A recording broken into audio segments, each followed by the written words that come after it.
How's it going, everybody? Bryan, Alvarez, and Dave Meltzer here, Wrestling Observer Radio. It is May 5th, 2020, figure4online.com/wrestlingobserver.com. We got news to talk about here today, the Raw report, obviously. But first off, this coming Wednesday, we've got a packed episode of NXT, and also AEW is returning to running live this coming Wednesday.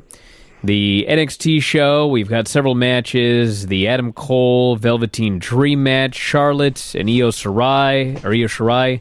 Finn Balor will make his return. Dominik Dijakovic versus Johnny Wrestling. So we're going to find out who attacked Finn Balor. Yes, and Karrion Kross will make his debut. So a lot of big things happening on the show this coming Wednesday night. Mm-hmm. What's happening on AEW?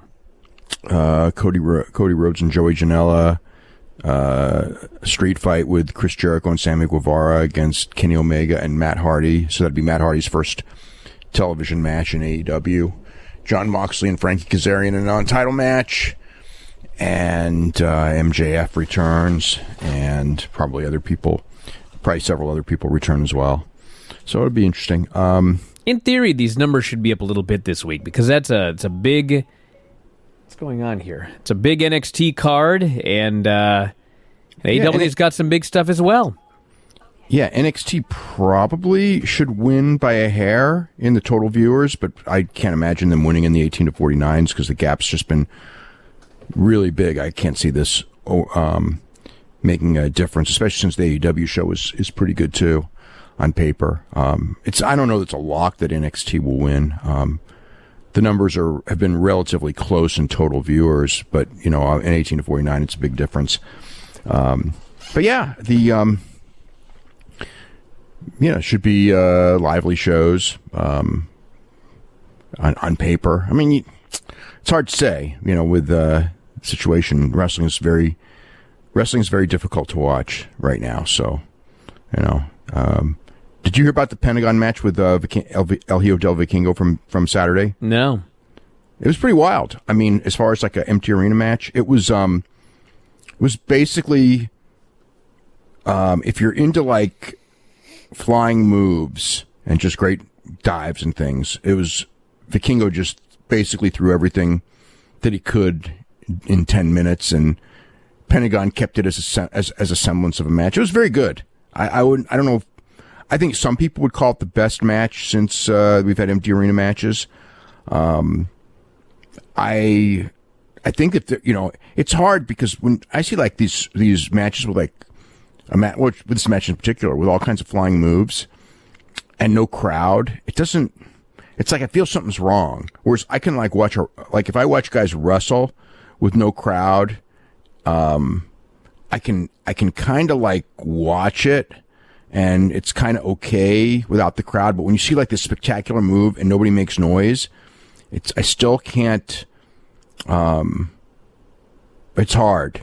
Although I guess I watched that Darby Allin Sammy Guevara match a couple weeks ago and loved it, and that was a lot of spectacular moves. But I think that the one thing with AEW is that it's not empty. They have fans there. Yeah, they have the 10 people there, so you at least get a little bit. So I think that which helps. I think a whole lot. I wonder if there's a way that you could do a Zoom and hook it up to 100 fans and have those fans make noise and pipe it into the arena. So it's at least for a live show, I don't think you can do it with a tape. Well, yeah, even a tape show doesn't. No, I guess you couldn't do it with a tape show. Maybe you could. I don't know. Because I shouldn't even say you couldn't do it with a tape show because they have on the tape show, of course they do tape this later, but they can put in the commentary. They do that all the time. So last Wednesday's NXT, and I'll bet you this week's NXT will have commentary that's piped in. I wonder if there's a way to do that because the thing is you can pipe in noise, but it doesn't match the match, so it kind of becomes useless and kind of fake, and everyone knows it's fake. But it's still, Roy Shire at the end in the 70s, not even at the end, but Roy Shire in the 70s when we had the studio wrestling, and whatever reason they weren't making enough noise and he didn't like it, he would put in this soundtrack, which this loud soundtrack, which had nothing to do with the matches, and I thought it was like really hokey and bad, and it was, but it was still preferable to what we've got now. So there's got to be a way to do this. Dave? Yes? The easiest solution to this is that Vince can just bite the bullet and be okay with the idea that he's copying AEW and put 10 wrestlers in the crowd 6 feet apart. Then we don't have to worry about Zoom fans and live and taped and all of this. Just put some wrestlers in the crowd, like on the other show, which makes the other show like 100 times more lively. But this guy's so... The issue is that he's stubborn. It's probably hard enough for him to move that hard cam. Now the idea that he's going to copy them by putting fans in the crowd, that's the holdup. I mean, Jesus, the announcers are standing literally right next to each other. You're telling me that you're worried about social distancing when you put those announcers right next to each other? Like, you got a whole arena to put 10 wrestlers in. They put wrestlers in the crowd for shows when like, you've seen the videos of... they've done this many, many times where they have a fan in the crowd while the crowd's watching the match and the wrestlers are sitting there cheering. I mean, they've done it before when there are actually people there. It's not like they couldn't do it now. They could do it, but he won't. So we're stuck with this dead arena. Yeah. Another thing, AEW is going to Daly's Place this week, and they're going to be doing all the taping at Daly's Place from this point forward. At least appears that way. That's the plan right now. I mean, that's a big place. I mean, you could put 50 people all over that building and have them all like 20 feet apart, probably. Easily. What am I saying? Easily. I don't know if, it would look weird and scattered and everything. And I guess it probably from a noise standpoint, if they're scattered, I don't know. There's things you can do. But yeah, like tonight's show, as far as the Raw show went, it was, there was a lot of issues to the show, but, 3 hours of matches, boy, that's a tough call. I did not hate the show, but I was just watching this show and man, oh man. I mean, it's just so weird because they had a Viking Raiders match with Street Profits, and like when it was over, I thought that was a good match. But yeah, that was a good match. But in watching it, like, I don't know, there's something about that match. I mean, I know what it was. There were minimum 5 hot tags. There were 4 separate heat sessions. They did 50,000 hot tags, and like by the time it was over, and it was like 20 minutes, I was totally exhausted. I was like, dude, I'm done. There's another hour left afterwards. I had no problem with that match at all. I thought that match was completely interesting the entire way. You didn't know who was going to win. I enjoyed that match. It was probably the one match on the show. I'm not saying I didn't enjoy other matches, but I thought it was the best match on the show. And I didn't think it dragged at all. And and there's with the empty arena. There's always, the one thing I think tonight on the show, I can't say matches dragged. And, now we're just back to the idea that the length is long and we need more variety of stuff on the show. I mean, we need, especially with like so many new people that I can just imagine like the average fan is looking at some of these matches, especially when we're getting into the second and third hour, especially in the third hour.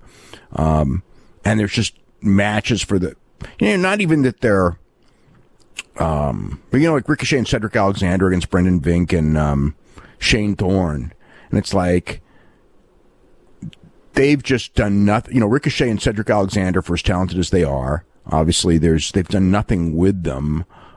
They buried them, so they're by the time you're in hour 3, you don't really want to see them. And the other two guys, yeah, they gave him an interview last week, but I mean, we need to get to know these guys. You just don't put them on television, especially with, Thorne and Vink. The first time we saw them, they were just basically enhancement guys. And Thorne was even a job guy for frickin' wasn't it for Dexter Lumis last Wednesday? It's like Sure was. It's like, you know, he's going to get pushed on Raw after being a job guy on NXT. It's like, and I you know, it's like, I got nothing against Shane Thorne in that sense, but let us get to know people, rather than, you know, for a few weeks before we put them on TV, especially, I don't know, you know, that was I just wanted, I don't even know necessarily more interviews, although God, you know, like we didn't have like a good interview on the whole show that I thought of. I mean, the closest thing was Asuka. I mean, was there like any like good interviews on the show tonight? No. Yeah, so I'm just like, we could always have just like more variety. You know, the gauntlet. You know, it's the problem with the gauntlet. Okay, so the thing with the gauntlet is like, there's a possibility that would have worked on television, kind of the way the story played out. But I didn't feel like with an empty arena that like Humberto Carrillo, who's just, you know, hasn't been on for weeks and was another one of those guys who was, you know, getting a little bit of a push and maybe even starting to catch on. And then he kind of disappears for a while. And then people kind of, you know, he kind of loses when he needed to win. And then you put him in the situation where, you know, he kind of sneaks by. I mean, there was a nice story there, but I don't know that like in an empty arena setting when the fans aren't behind him that underdog thing works at all. So it was kind of, you know, it's just tough. It's, you know, the thing is like, I mean, I guess like AEW's numbers are like kind of like, and NXT to a degree are kind of settling in the sense that, but NXT's 18 and 49s aren't good, but you know, they're not dropping by the week like Raw and SmackDown.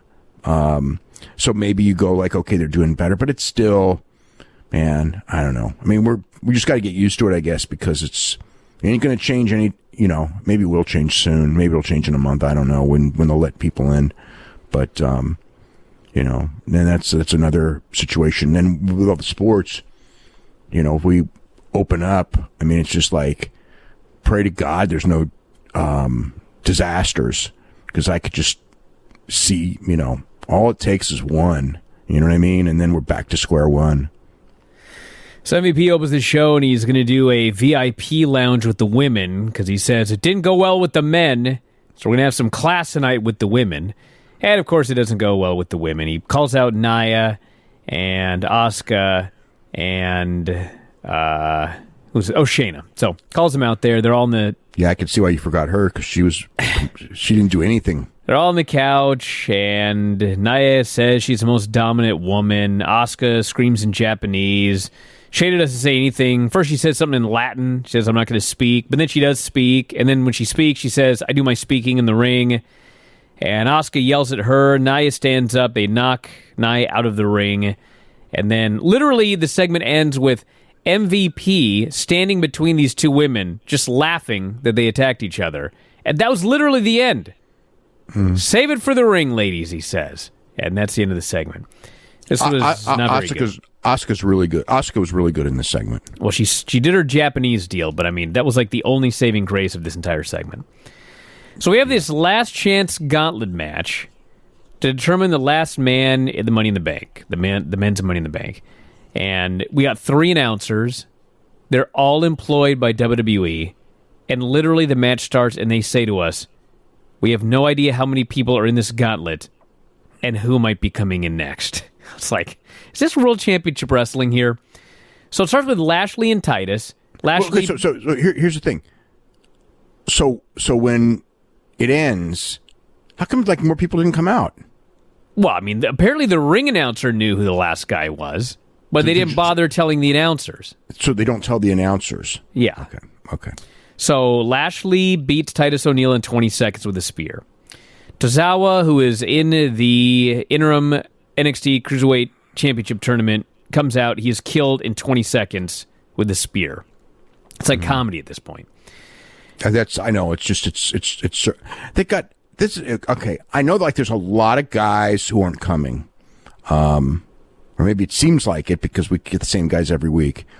But there's got to be so many people that you can put in there, and I know like like Paul Heyman, I know likes Tozawa, okay, because he's so good and he can do the job. But if you're pushing him on the other show, they shouldn't let him have Tozawa for that role. If he's not being pushed on the show, then that's fine. Whatever, beat him every week because at least he's like a talented guy you can beat. I get that, but in this situation, it's like 20 seconds that we didn't need, that you could have put a million other warm bodies in that spot, or not have the body there. That's right, or just not. We don't know how many people are in the gauntlet. Right, exactly. We're not even. Yeah, but but there's somebody else you could have put Lashley in there with. There's got to be. It doesn't have to be him. Denzel Dejournette or whatever. We know that they're there. So Lashley kills this guy in 20 seconds who's in the tournament. And then Shelton Benjamin comes out, who I don't even know the last time we've seen Shelton Benjamin. It's been forever. And he goes 50-50 with Lashley for a while. He runs wild on this guy. It was still a squash. Plus, they Shelton was a star at one point. I don't care what the excuse is, but one guy is in a title tournament on the other show, and the other guy we haven't seen in months. And one guy lasted 5 times as long as the other guy. It is Shelton Benjamin. They were both squashed. It was the same thing. So come on. Shelton got some moves. He ran the guy into the barricade. He made a comeback. He had a kick. Lashley bumped, and then he speared him. He didn't do shit for Tozawa. He speared him and killed him in 20 seconds. Yeah, but it's still a 2-minute match. I mean, it's like it's a more competitive squash because that's Shelton 6 times longer than the Tozawa match. It was, but so what? I mean, so what? We're arguing over something that's ridiculous. I'm arguing over the fact that, don't beat Tozawa in 20 seconds, give the other guy 2 minutes. At least give Tozawa the 2 minutes and let him hit Lashley with a bunch of moves. Give the guy 1 move. He didn't even get that. He just got killed. He shouldn't have been in the match. He's in this tournament. He should have been in the match to begin with. But I mean, as far as that goes, they were both squashed. You got to make it. Each match, in theory, should be a little tougher because Lashley's a little more tired. Plus, Shelton Benjamin's a lot bigger guy than Tozawa, and he's. At one point, Shelton Benjamin held all kinds of championships in WWE, and Tozawa. Dave, you're the same guy who comes on this show, and you complain when people talk about all these titles they held in their career. When they talk about him in their interview. This is 10 years ago that he had all these titles. He has done nothing in years. Yeah. That's far below the level of Tozawa right now, who is in a title tournament on Wednesday on a show that's dying that they would love to increase the ratings on. Look, it's okay. I said Tozawa shouldn't have been there, but the whole point is we're talking about 2 guys that both got squashed. One guy got a couple of moves in. He still got squashed. It wasn't like, I mean, if Tozawa had gotten a few moves in there and still got squashed in 2 minutes, I'd say the same thing that I said about Tozawa this time. Still shouldn't have been there. I mean, in the end, it was a spear and it was a squash and it was over. And then we moved on to the next guy. And it wasn't like Bobby Lashley's out there in the next match afterwards, just like huffing and puffing and all tired. No, he went in there and he killed Humberto Carrillo. Yeah, well, that finish sucked. I will say that. He destroys this guy the entire time. He smashes him, and then finally he's beating on him in the corner. The ref says, you got a break. Lashley pushes the ref. The ref says, you can't touch me. You're disqualified. He disqualifies Lashley. Lashley gets back in the ring. He spears Humberto. He gives him a beating. This did wonders for Humberto Carrillo, let me tell you. Just made him look like a geek. Well, I just thought that finish was just... But, I mean, I guess, the whole idea is like, we don't want to beat Bobby Lashley. So then that guy shouldn't have been in the damn gauntlet. Sounds like we should have just had a singles match for this last spot in the Money in the Bank. Yeah, or like a six man multiple person match where that way you only have to beat one guy. And that way you could beat Titus, and then just have AJ beat Titus and we're over with it. But then again, you also have to kill enough time because of you got 3 hours to fill, so you can't do it that way either. So Humberto wins via DQ. Then he gets in there with Angel Garza. Angel just destroys him the entire match. Finally goes for the wing clipper, and Humberto flips over, sunset flip, gets the fluke pin. Then it's Austin Theory versus Humberto. It's the same story. Austin Theory beats the hell out of him the entire match. Finally hits a superplex. Carrillo cradles him on the landing, gets the pin. So another fluke win. Not a fluke necessarily, but it's like just a flash pin. It was a reverse. I mean, it's like, they're trying to protect.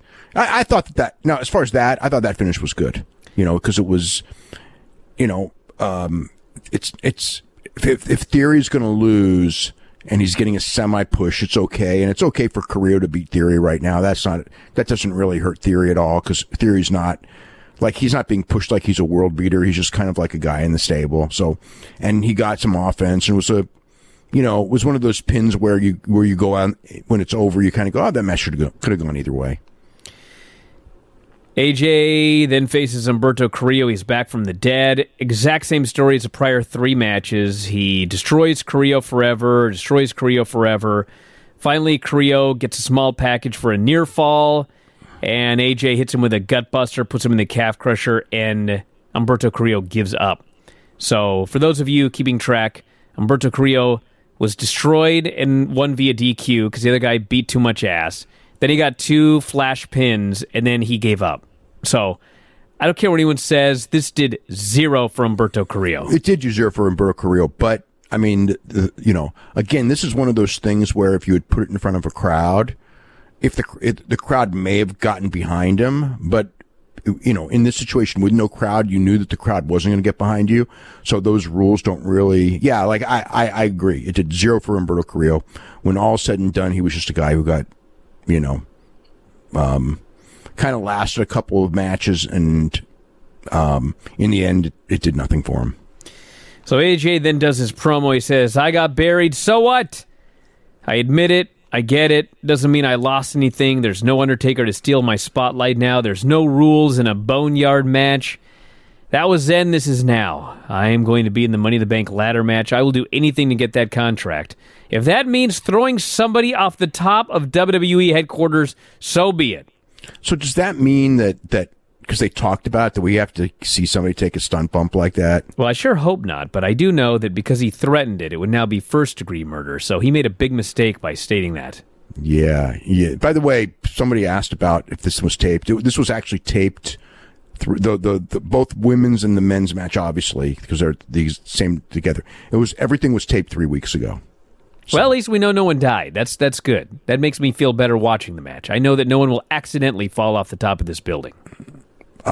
Yes, there were no deaths in the thing, but there may be some contrived deaths for all we know when we see it.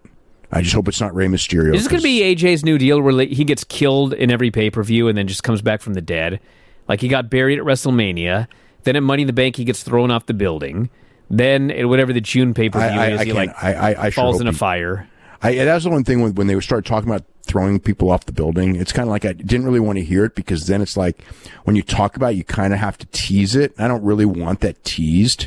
And then if you do it like one of those Roadrunner Wile E. Coyote bumps, it's kind of like, it's not, I don't know. I mean, I know wrestling's always changing and all that, but in the wrestling, it's not what I want to see in wrestling, is somebody... I remember they did that with Hulk Hogan and the Giant. Oh, hell yeah. Big Show like 25 years ago. Yes, awful. And it was awful, exactly. But one of the things about wrestling is that what was once awful becomes classic, because the kids growing up didn't, just kind of see it and just see it. Don't I know about that today? MJF defending that Mr. T Roddy Piper boxing match at Mania 2. Oh, that match sucked. Oh, you gave it -5 stars. That match sucked so bad. That was one of the worst matches I ever saw. Yeah. It was pretty horrible, that match. The build-up was good, but oh my God, the build-up! I just watched the build-up last night. It was awesome, unbelievable. The build-up was because Roddy Piper. It was like Edge and Orton, where it was this fantastic build-up, and then the match happened. Yeah, well, fake boxing is pretty tough. And then you put in... You say that, but I just watched Mr. T do that boxing match with Bob Orton, and that was awesome. It wasn't awesome, but it was a million times better than the Mr. T Roddy Piper match was. That's true, it was better. But still, it wasn't that... I don't know, wasn't that good. We had Charlie and Seth in mid-ring. This was my chance to take a nap, but sadly I wasn't tired enough. He does his monotone promo. I have the utmost confidence in Murphy. Man, he's like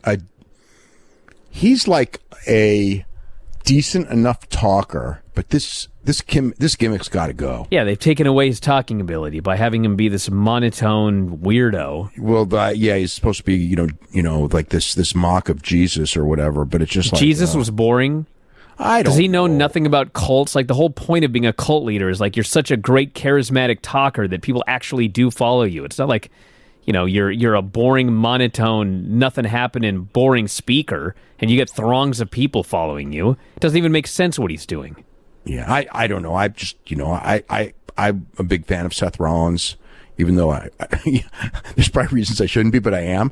But this character, man, I can't wait until he evolves out of this character, because it does nothing. It's doing nothing for me at all. It's not about Drew. It's about all of us. I need to save the WWE. They need a leader. I will take that sacrifice. Blah, blah, blah. This failed to get me excited for the match. No, okay. So this, I'm sure like almost nobody who watched the show will realize this, but this was the go home Raw for a pay-per-view. Yes. And I mean, like, when it was over, I didn't even know there was a pay-per-view other than those. What? Well, I mean, I know because Rey Mysterio did promos about throwing guys off, and AJ did promos about throwing guys off the roof, and they did angles here and there. But I mean, as far as like hammering, there's a pay-per-view Sunday. I mean, like those promos for the ladder match made me absolutely not interested in the ladder match. So I didn't care. The Drew and the Drew McIntyre and Seth Rollins thing at the end was like, it was like by the book normal stuff. I mean, exactly, stuff that's done all the time. But for whatever reason, maybe because there's no fans, I didn't find it. I don't know. When it's like over, it's like, am I excited for this pay-per-view? And it's like, I'm the opposite of excited for this pay-per-view. But so it didn't feel like a go-home show to me. I mean, we had this, I know AJ was a good person to win the gauntlet for sure. He probably should win the whole thing, because okay, we don't know, but they were pushing the whole show that Becky Lynch will confront the winner of the Money in the Bank match, which would lead you to believe it will be a Raw person, because if it's a SmackDown person, Becky Lynch shouldn't be confronting her unless it's, let's see, who are the SmackDown women that are in this thing? There's Carmella. Well, I don't want to. If she switches sides, I could care less. And I don't know who else is in it. I watch the show every week. Is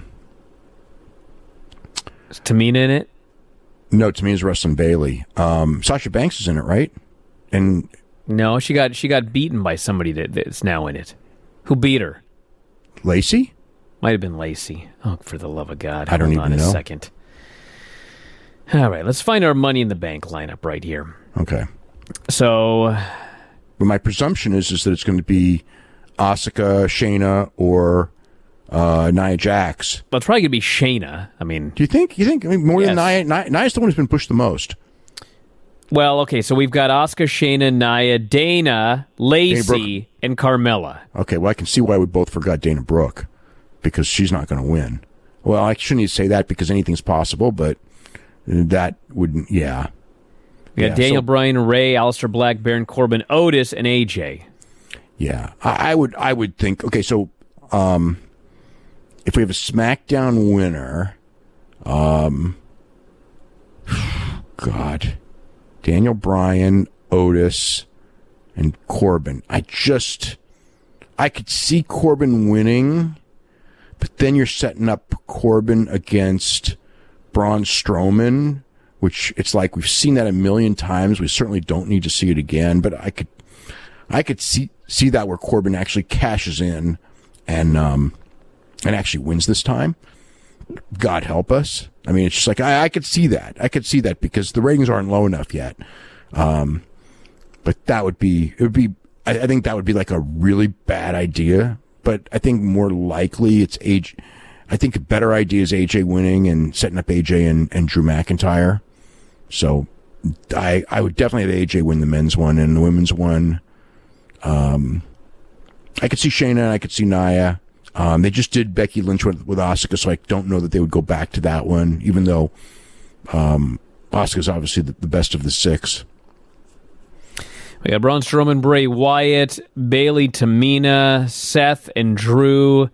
And then The New Day versus Miz and Morrison versus Forgotten Sons versus Lucha House Party. Yeah. I'm sure that they've got to announce a couple more matches, but I don't know what they are. Yeah. All right, so back to this Raw show here. We had Charlie. Actually, no, first we had the MVP backstage with Shane Thorne and Brendan Vink offering encouragement to them to beat these guys tonight. This Vink is no dummy. He mentions he's 6'5". The end of his promo. He's got a size 16 shoe. And Charlie's with Murphy, and Murphy vows to win tonight. He says, Seth thinks that he can beat Drew, and I think he's right, but I know that I can beat him. And then, yes, Ricochet and Cedric versus Vink and Thorne. They didn't go a particularly long time. No. But Ricochet tagged in. They went for their finish. Vink powered out. Ricochet took out Thorne with a super kick. And then Vink, who is 6'5", I might add, ran him over with a kick. Ricochet took this horrible-looking bump. Looked like he killed himself. And Vink pinned Ricochet clean in the middle to beat them. Yeah. They built these guys up for weeks and then just beat them. Minutes. They really haven't built them up that much. Because they already beat them once. So, I mean, I could see the way it was being pushed that they were going to lose. And it's, at this point, whatever. You know what I mean? It's like Ricochet and Cedric Alexander, that's their role. Their role is going to be to get people over. So, whatever. It's like, what can I say?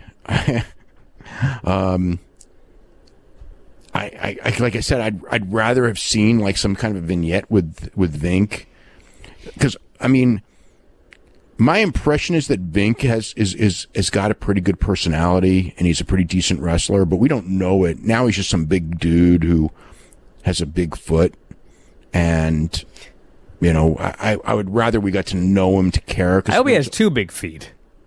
Well, most likely, but. Yeah, like I said, I just wish we got something that we would make us care, because in the end, when it was over, it was like, to me, it was like I didn't feel like Brendan Vink and especially with Shane Thorne because of NXT. It's like I really didn't get the idea that they're going to be stars or anything like that, and it was just they beat Ricochet again, it was kind of like the Riddick Moss thing, right? When you knew they wanted to push Riddick Moss, by the way, who's disappeared into thin air. But that there's whatever. But it's like, it's almost like it's comedic, that they just keep beating Ricochet with these guys, that I'm sure on the day that they beat him, they have an idea that they want to do something with the guy, and perhaps they'll do something with Brendan Vink. I don't know. I guess that's the intention today. So we had the Street Profits versus Viking Raiders. I have no idea why. I presume this was a championship match since they did I did challenge. Too. I did. They never said one way or the other. No, they never said anything. They just made a big challenge next week. And the Viking Raiders noted, you've never beaten us. We've always beaten you. And I could have sworn they mentioned they were going to take their titles. Maybe they did. But anyway, they go in there. Well, they made motions for a championship match, but they did here. So I mean, they are building up for a championship match. I thought this was it, but it was weird when they won. They won, and then they just announced they hold a win over the tag team champions. Yeah, I mean, when they won, it's like, okay, because I think that there's there is a rule that you're not supposed to use the word non-title, right? Because that's one of the forbidden words, which is just, What is this, a non-opportunity match? What's the stupid term we have to use if it's a non-title They don't even have match? a term. That's the point. They don't even have a term. They just go in there, and then it's over. And then, like, the first thing that you should hear, okay, it's like either, oh, my God, we've got new champions. I was waiting to hear that. Or, oh, my God, they've beaten the tag team champions. They deserve a tag team title shot. But no, you're not allowed to say either of those things. Well, one, you can't say. Well, you could say they deserve a championship opportunity. That's the proper buzzword. Okay, but they didn't say that, though. No. And worse, they go backstage to the Viking Raiders, and they're all excited and happy. And they point out that we're dominant, we're the better team than the Street Profits, and we extinguish the smoke. They walk away, they don't even ask for a championship opportunity. I know. It's like the championships don't That's like matter. the number one thing you should have done in that promo. That's the only thing you should have done. They did everything but that. I know. I don't get it. And Charlie's with Drew, and he vows to slaughter the disciple and his leader. Aleister Black did a promo. He cannot believe that AJ threatened to throw him off this building. He says, if you do throw me off, you better hope I don't get back up. I'm pretty sure if Aleister gets thrown off the building, he's probably not going to get back up. Or this business is just gone off the rails. Yeah, I was thinking this thrown off the building stuff is just like, but they got to deliver something now. Ray does a promo, and he talks about this being the riskiest match of his career because, in fact, he will be on the roof and someone could throw him off. Yeah. But he says the risk is worth the reward. I'm afraid, Ray, being thrown off the goddamn building is not worth getting that briefcase. It's just not. No, it's 10 stories high. Yes, this risk is not worth the reward. By the way, where's Dominic? Oh, he's been gone for months. Wow. It's one of those storylines. Well, didn't you figure that Dominic was going to turn on Ray? I thought for sure he would, yes. Yeah, but it didn't happen. No. Booking turned on Ray. Maybe Dominic was another one of those people who got cut that we didn't hear about. Could have been. I didn't know he was being paid. I mean, I knew he was being paid something. He's being paid. He's on TV. Sure. Charlotte did a promo and talked about pulling double duty, and she's going to beat Io, who said Charlotte was her dream opponent. I mean, are we supposed... I don't know. Yeah, two days a week. Liv then comes out, and she says, I will be champion someday, even if I have to dethrone a self-entitled queen. Charlotte says, I am proud to be the daughter of Ric Flair. And she says, Liv, all the stuff you've been hearing for years, or all the stuff that I've been hearing for years, you're just telling me again. And I thought you were going to say that I was your dream opponent, but I'll put you down just like I'm going to put down Io. So they have a match, and they gave Liv a ton in this match. This was a back-and-forth match. Yeah, but the announcer sure didn't put it over. Every time Liv did something, it was more that they just kept talking about Charlotte. Well, someone needs to smarten them up. So Liv tried to drop kick. Charlotte caught her, put her in the crab. Liv got the ropes. Liv hit a middle rope codebreaker for a near fall. Finally, she goes for a finish off the ropes. Charlotte rolls through, puts her in the figure eight, gets a submission. So there you go. That's that. The match wasn't bad, though. No, I thought this actually helped Liv, because at least you went 50-50 with Charlotte, as opposed to going out there and just getting slaughtered by somebody to get the rub. I didn't think this was the week she should have lost. I mean, the idea was clearly what you said. The idea that if she goes and gives Charlotte a good match but loses, it tells people that she's kind of serious. I thought the announcers dropped the ball on getting that story over. So, I don't know. I kind of think that at best it didn't hurt her. At worst, it hurt her a little bit. I didn't really feel that it, I don't know. When it was over, I can't say I felt like it helped her. I just thought it was, I don't know. I just didn't think, I didn't think that it was the week. I didn't think it was the week to beat her. But I guess we'll see how the story plays out. I guess is the best way to put it. If it leads to something later where she beats Charlotte, then I guess it's part of a story. If it's just nothing follows from this, then it doesn't help her at all. Well, I can promise you nothing will follow from this. I mean, I've been watching this show. Okay. Well, I just, when you have these people, I've watched too many Raws in the last 6 months where you have these people who win a few matches, in theory, because we don't know how much. The problem is, like, if there was a crowd, it would be different. Like, and the crowd got really, really behind her in the match, and the near falls got over really big, and Charlotte sold like, oh my God, I could lose, which she never did. There was at no point in the match where Charlotte was selling like she could lose. Perhaps. You can, do a thing where, you lose, but you get over, because that does happen at times. But I wasn't feeling that. I thought it was just kind of, I just thought when I was watching, it's like, Liv's doing pretty well, and I mean, the match went almost exactly like I envisioned it. So I guess if you're going to do the match, it was probably what you were going to do, because obviously Charlotte's not losing. She's NXT champion, and she's got Io's the opponent, not Liv Morgan, and then you're probably going to have Rhea Ripley after that, if not somebody else. So yeah, I don't know. I didn't think it was the right thing for Liv Morgan, I guess, but whatever. Edge will be hunting Orton on Raw next week, so they're both going to be there live. I guess they don't have any other opponents for Edge. And then I would like to see somebody else, especially after that classic match those two had at WrestleMania, and left me wanting to see them more.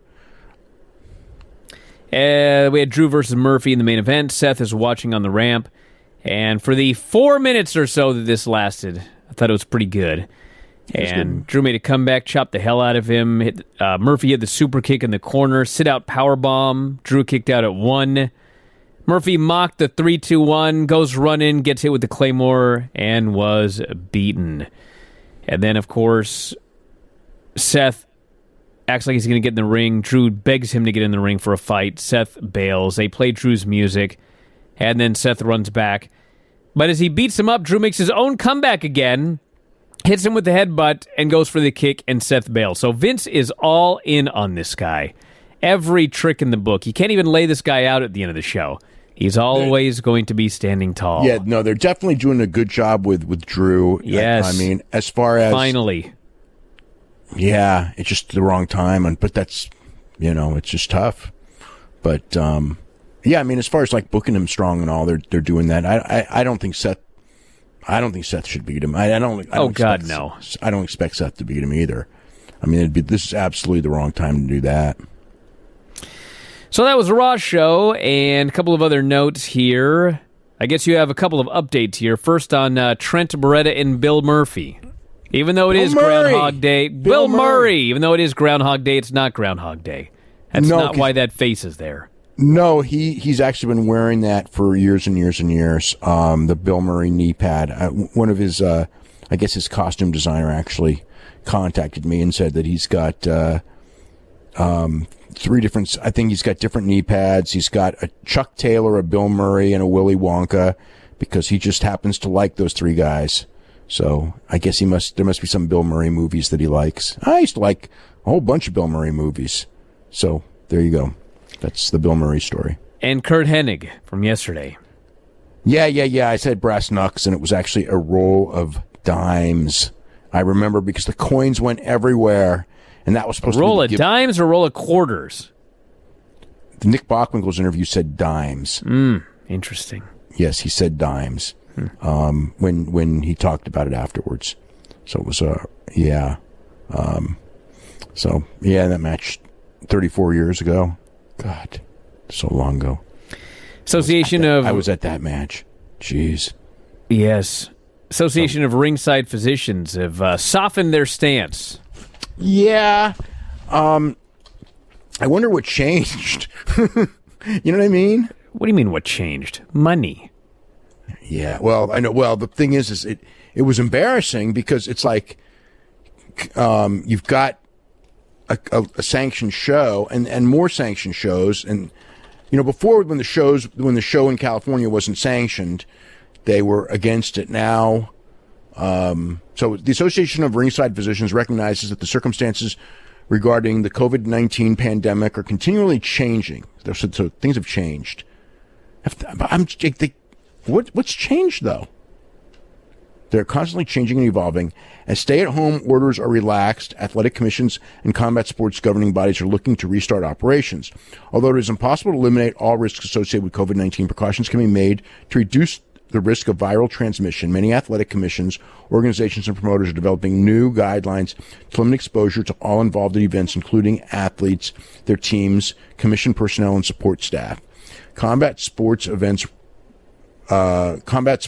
procedures regarding COVID-19 precautions should be actively developed, regularly reviewed, and modified based on the evolving knowledge and scientific evidence put forth by public health authorities.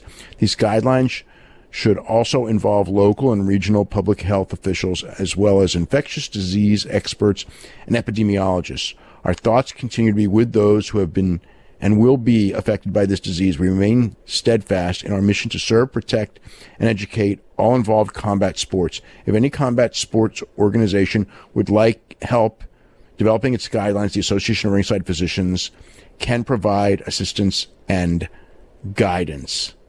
So there you go. Okay, so I mean, a lot of the UFC, UFC really is doing about as much as you can do. Okay, like whether they should be doing shows or not is a completely different story.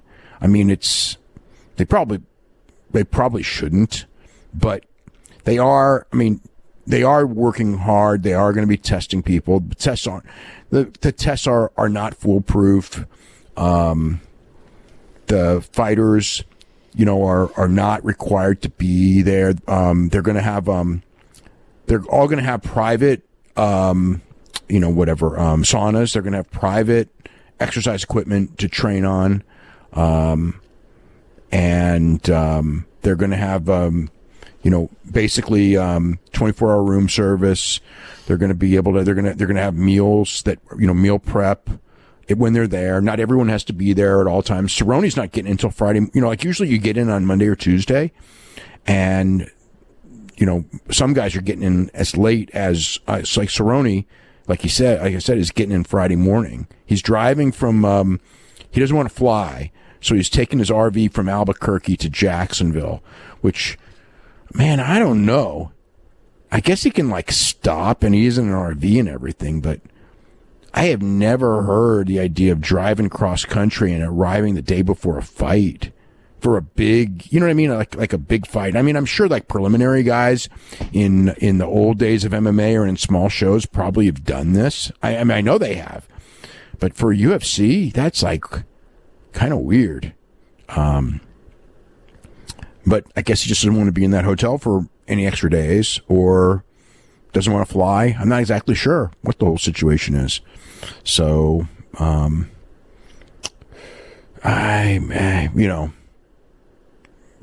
it's well, I don't know. This situation, the situation is not very encouraging. We're just going to have this going on for a long time. I heard the Israelis are at least close to some sort of a treatment. So I guess that's the little bit of good news today. But man, I don't know.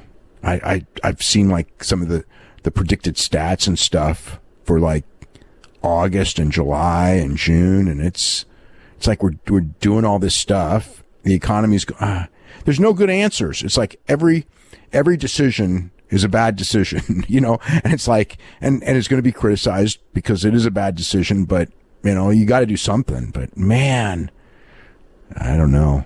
But sports are coming back. I guess we're going to be getting a week from Wednesday. We're going to have 3 shows. We're going to have 2 shows this weekend, and I'm sure people are just dying for UFC to be back. Legitimately, I think I shouldn't have used that word, but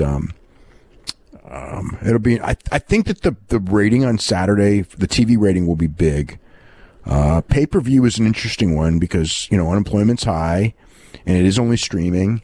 It's not a must-get show, even though on paper it is a very exciting show, but people do not buy pay-per-views or, in fact, watch television to see exciting fights. They go to see big names. Because remember when, who was it with Eddie Alvarez? It might have even been Gaethje, but I remember there was an Eddie Alvarez fight that on paper it was one of these fights where you looked at it and go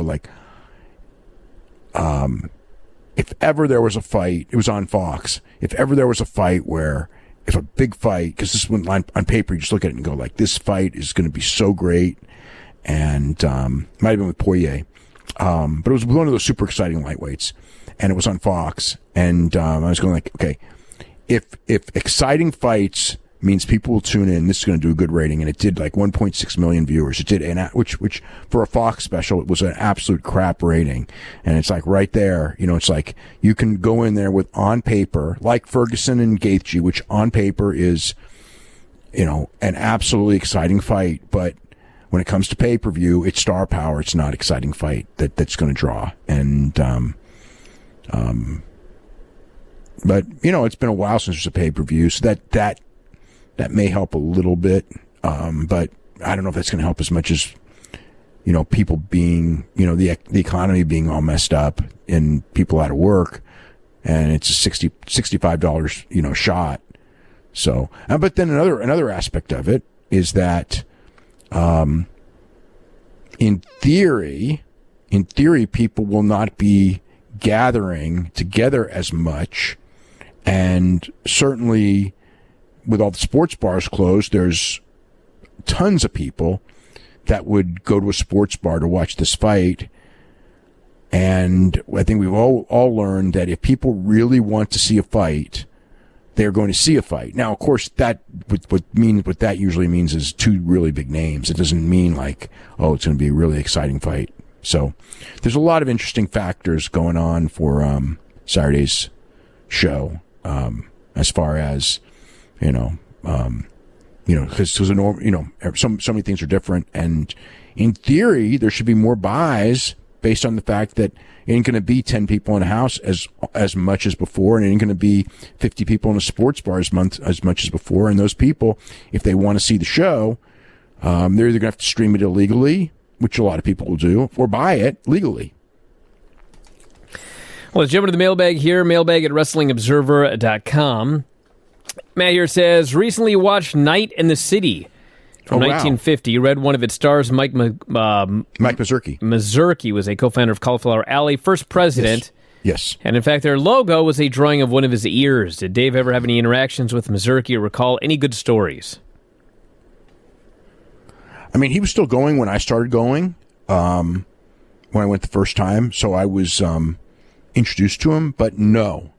I mean, Mike Mazurki was like a character actor in like a whole bunch of movies, and also was a pro wrestler. So when I started going to Cauliflower Alley, so the first time I went, I believe would be 1986 when I was invited by Paul Bosch. And it was a very different Cauliflower Alley. It was in Los Angeles, or actually Studio City at the Sportsman's Lodge.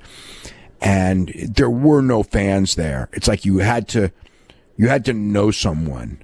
So it was it was wrestlers, it was boxers, and it was actors. There were not a lot of actors, but it was the Mike Mazurki idea of the club was that it's in LA, it's in Hollywood, and the wrestlers and the actors and the bodybuilders, and the weightlifters, and they were all like, like sort of like this community, so to speak. That's why, like, if you look at, like Luthez and people like that, there's all these pictures of them with like the famous actors of the time, or the actors, at ringside at the wrestling matches that you wouldn't see now, because the communities were a little, even like wrestlers are actually, like, because of The Rock, are getting like more and more parts, and like before those wrestlers were more getting like not starring roles, but getting like, the tough guy, heel guys that get beat up, type of stuntman things and stuff.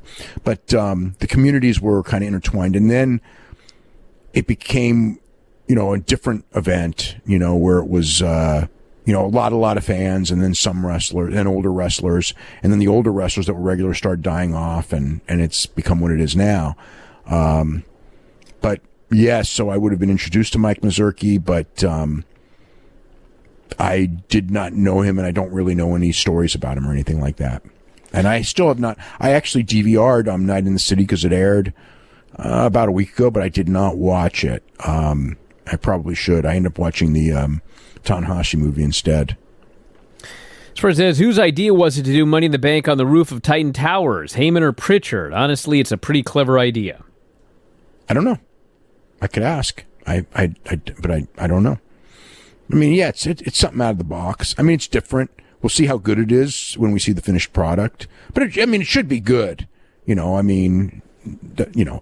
By all rights, if you're doing a pre-produced movie, there's no excuse for it not to be good. But then again, look at all those things that were pre-produced, fight scene stuff that went too long. I mean, that's probably the one thing is that they could get carried away and go too long. I mean, we got the men and the women, so I would be very surprised if this did not go a significant amount of time. Yeah. I guess, if there's the right kind of interaction, I guess it works.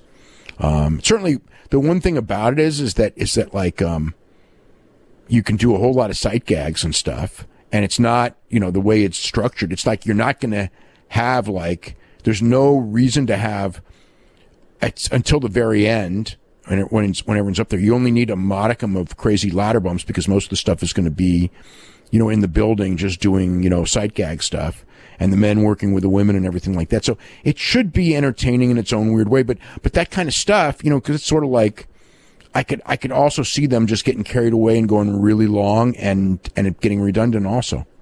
I mean, how many times are you going to have guys locked in the elevator fighting, before you've seen guys slam each other in the walls, of the elevator? First says, back in the 80s and 90s, how did Vince pair wrestlers and managers? Did certain managers get a certain type of guy?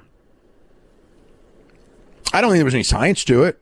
It was just kind of like, Heenan was the number one manager. Jimmy Hart was the number two manager, right? And then, I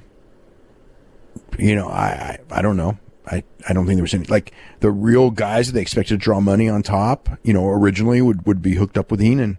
And then the other guys would be hooked up with Jimmy Hart. First says, in 1996, when the original Hall of Fame class was chosen, what was your feeling on why Ted DiBiase should go in automatically versus someone someone everybody had to vote in? I just thought he already crossed that threshold. $1 Million Man was an iconic character. He was a super worker. That's basically it. Spurs says, when Bill Watts sold his territory to Jim Crockett in 87, it seemed about half the roster went to Vince, half stayed with NWA. Why did some guys choose to go one place rather than the other? It really wasn't half. DiBiase went. I don't think who else went.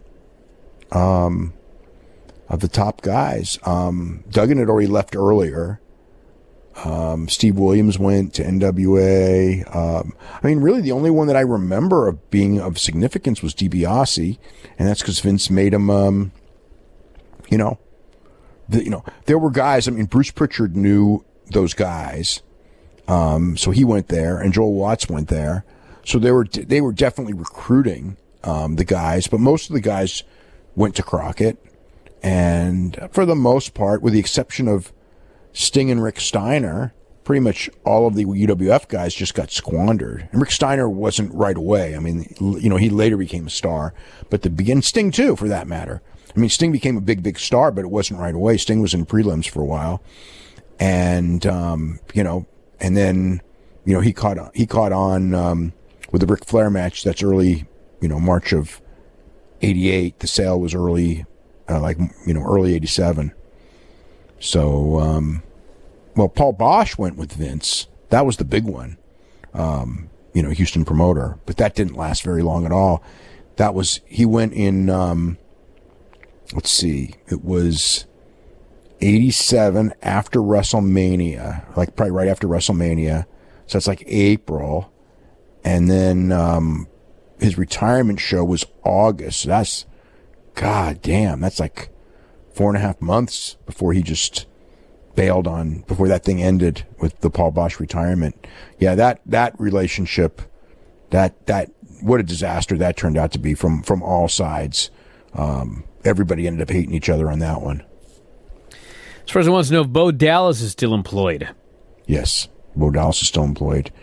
I have no idea what the criteria is, but he was, I know on the list, if you're looking at the list of people that were probably going to be cut, I thought Bo Dallas was going to be pretty high on that list, but for whatever reason, he probably never complained, and because everyone who complained is were the ones that were let go, and yeah. This person here says, how are Raw and SmackDown doing in Canada? They're both on the same channel, an equal number of households. I'm curious to know which of the two is doing better. Raw almost always has the higher audience in Canada. We have the numbers in almost every week's Observer. But Raw still does well. SmackDown usually does well. There have been some weeks it hasn't done so well. There have been weeks where AEW beats SmackDown, other weeks where it comes close. It never beats Raw. So yeah, it's Raw number 1, SmackDown number 2, AEW number 3. Spurs says, do you think Curt Hennig's WWF career would have turned out any different had he gone there in 1987? 87 rather than 88? Whatever? No, I think it would have been pretty much the same. Yeah. The one thing is that if he'd gone the year earlier, perhaps they wouldn't have come up with the Mr. Perfect thing for him. And the Mr. Perfect thing probably helped him. But he was really talented, and I think he would have made it either way. Because originally, I remember when he went up there, he was Curt Hennig. You know, he was not like, it was not like when they signed him, it's like, okay, you're going to be Mr. Perfect. It's like they signed him to be Curt Hennig, because I remember, they were trying to come up with different ideas for him when he first came in. And they ended up with the Mr. Perfect idea after he'd already been there. They were, like, what can we do with this guy? And then someone came up with the idea of this super athlete who could do all this stuff and everything like that. And, it was, the vignettes were great. How come we never get vignettes like that now? I mean, that's a great question. It's like they only have like 40 people in creative to come up with these ideas, and they sure didn't have that then. And they did all these, it's like, I don't want a whole roster full of cartoon characters either, but you do want a couple of people, you can always introduce people with something and whatever, And this person wants to know who took care of the animals back in the day. Matilda, Frankie the parrot, Jake Snake, when they were going to the airports. Jake traveled with the snake. Coco traveled with the parrot. The Bulldogs traveled with Matilda. So it's the wrestlers that were with them were in charge of bringing them and taking care of them. All right, everybody. On that note, we're going to wrap it up for today. The new back issue of The Observer is out. We got a new Observer coming out on Thursday. Of course, tomorrow is AEW and NXT, so we'll be covering... Wait, what's today? Not Monday? Tomorrow. Well, the day after tomorrow. I guess if we're saying that it's Tuesday, because it is Tuesday. Every day is the same. I wake up and I got to figure out what day it is. Not I, because I always know as soon as I wake up. Man, that because every day's got a different thing. Today's day is Raw. Today is Raw, the long 3-hour Raw. Tomorrow is Dark Side of the Ring. Herb Abrams, Dark Side of the Ring tomorrow. I've seen people excited about it. I have, like, of all the Dark Side of the Ring episodes, I think this is the one that I have, like, absolutely no interest in. Well, maybe you'll be surprised. Yeah, well, I mean, the Schultz one was really good, and that wasn't, like, high on my list. I mean, now, to me now, like I'm just waiting for the Owen Hart one, because it's interesting, with the Schultz one, they must have really edited Schultz stuff out, because, like, I know, like, every time Schultz talks, all he does is rip Vince, and they didn't have him ripping Vince at all. And I heard from people who've done interviews with Schultz, because I wrote that, and they go, oh yeah, you interview him and he just goes off on Vince nonstop. He hates Vince. So they must have, like, just decided going in that we are going to portray David Schultz as this guy who stood up for the business, but he's not going to go in there. And, he did sort of intimate that Vince, caused every other promotion not to use him, which in fact could not be true, because at that time, most of the promotions hated Vince. So if Vince wanted somebody not to be used, they would probably use him. I mean, and I don't know what happened with Dave. I guess, he had a rep and Crockett probably didn't want him. At that time, I could see Crockett not wanting him, and there really wasn't much else to go. But he worked for Jarrett for a week, and then actually for 2 days. He worked for Stampede for several months. He worked for International Wrestling for a while, but did not go to a lot of places. His career was over pretty soon, but it wasn't so much Vince blackballed him as much as places were running out, and the places that were around weren't paying much, and he probably didn't want to work for no money, so he ended up I mean, he worked indies through 89, I think. But for the most part, as far as like serious stuff, really only did about a year after Vince fired him. Well, you can check that out tomorrow, everybody, and we'll be back Wednesday. That's it. We'll talk to you again after a while.